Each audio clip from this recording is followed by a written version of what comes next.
I'm going to go through this part reasonably quickly, but let's assume you've decided to go ahead and pursue equity funding.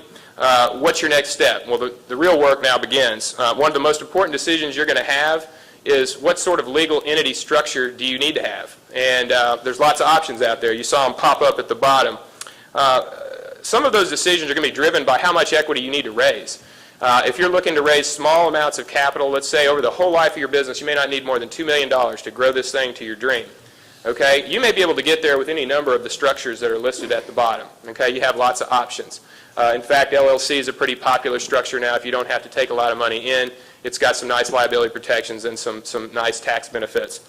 However, if you're in an industry or you have a business that's going to require substantial capital investment over many years in different tranches of funding, seed and a Series A and a Series B, your options get limited very quickly. And most likely you're going to end up either initially or later as a C Corp. And there's a lot of reasons behind that. Probably the most important one, which gets into complicated tax issues, but your money is probably going to come from institutional investors that have committed funds and they have limited partners in those funds that can't take pass-through income. So we're not going to get into pass-through income, but just know that if you're in any of these other than the C Corp, you often get treated as a partnership for tax purposes, and it passes the income through to the individual tax return. So big investors can't do that. They also like the legal precedents that have been set for C Corps. They've been tried and true over decades and decades of court law.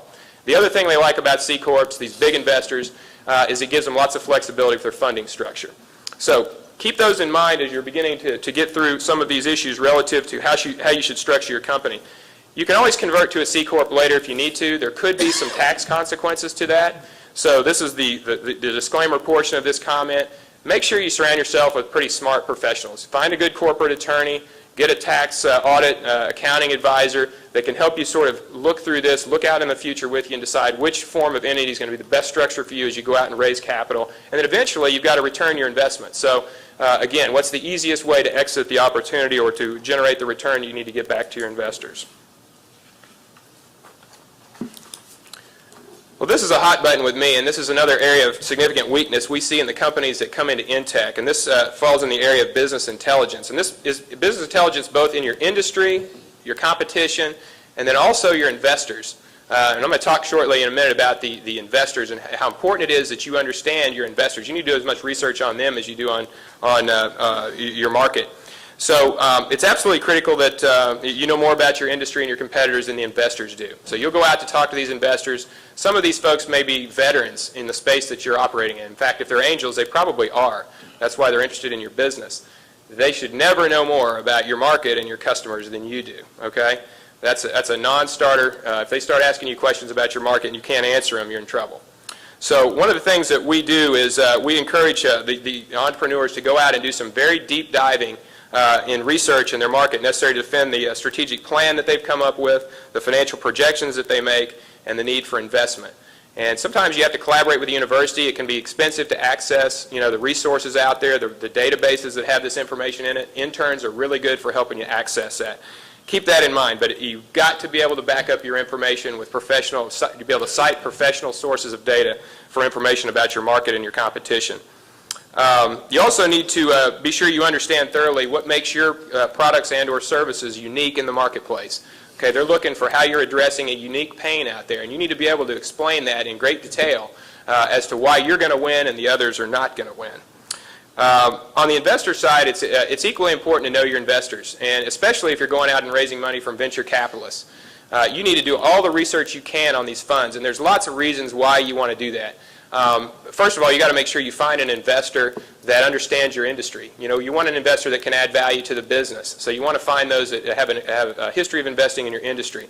You also need to make sure they invest in your stage of development, and that's something we run into a lot. Companies find an investor, an angel, or a VC. They say, hey, these guys are right down my alley. They're in our industry. But if you do your deep diving, you'll find out, wait a minute, they don't invest at the seed stage. They don't invest at Series A. And if you spend a lot of time and energy courting these guys only to find that out later, you've wasted time and energy, you've wasted money, and unfortunately time and money are not on the side of most startups. So keep that in mind. The other thing that's important to look at when you're talking about investors is to make sure you understand if it's a fund, where are they in their fund? If they're at the tail end of a fund, there's a dirty little secret out there. They're never going to tell you no. If they think your deal's somewhat interesting, let's keep coming back, setting meetings, da-da-da-da-da. But if you know a little bit about their fund, the reality is they're out of money. all they have left is enough dry powder to sustain the deals that they currently have in their portfolio. So you got to be aware of that. That's one of those things that can be another tremendous time waster if you're not careful. The other thing is you want to make sure your opportunity is reasonably well aligned with what I call the funding geography. You know, Texas is good in certain industries. We've been good at comms, software, semi-IT, financial services, some others. You guys know what those are. But you need to make sure if you're going to go out and raise equity in this market that you've got an idea that reasonably aligns well with some of these traditional strengths of our markets. One of the things you can do is, visit the website. If it's an institutional investor, they have a website. Go out there and see the deals that they've done before. Heck, even try to get the names of the CEOs that are working with these VCs and find out what their experience has been like. You can do the same thing in networking. If it's an angel investor, network in the community and find out some information about those angel investors. What are they like? What kind of deals have they invested in the past? You can even ask the angel investor to give you references from them, and I think they'll appreciate how thorough you are about that. So I just wanted to stress the importance of business intelligence. Know your market and your competition better than anybody, and make sure you understand your investor, or I guarantee you'll spend a whole lot of time and be disappointed at the end.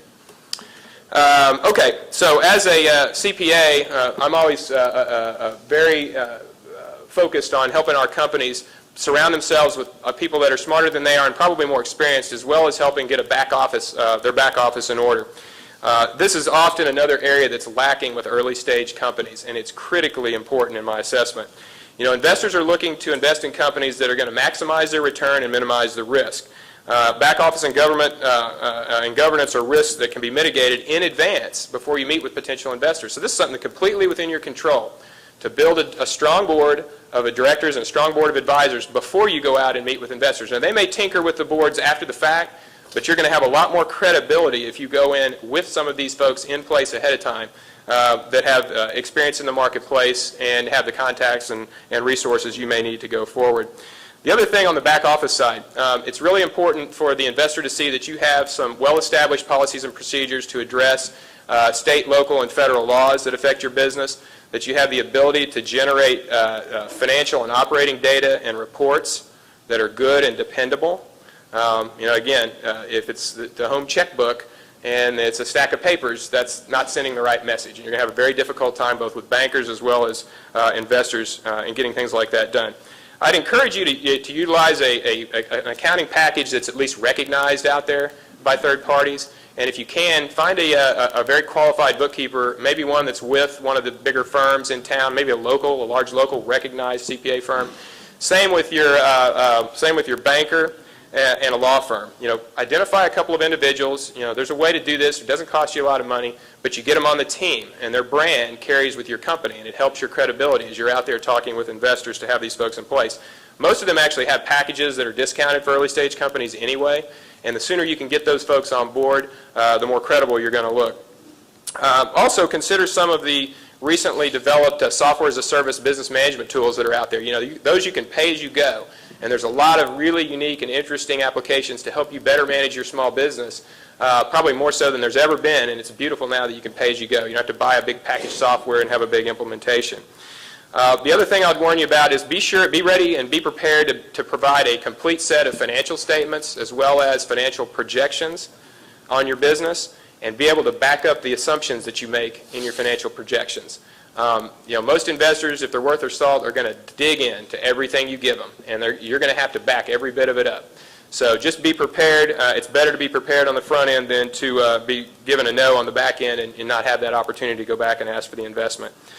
If you don't have a board of advisors, a board of directors, like I said, I'd consider forming one of those before fundraising, and I mentioned a little bit about the importance of that. It adds the credibility that you alone won't bring to the deal. It's the power of many that Matt spoke to earlier. The group is a lot smarter than the one. Other than that, I think I'll move on, but hopefully you understand where we find the importance of governance and the back office operations in your business.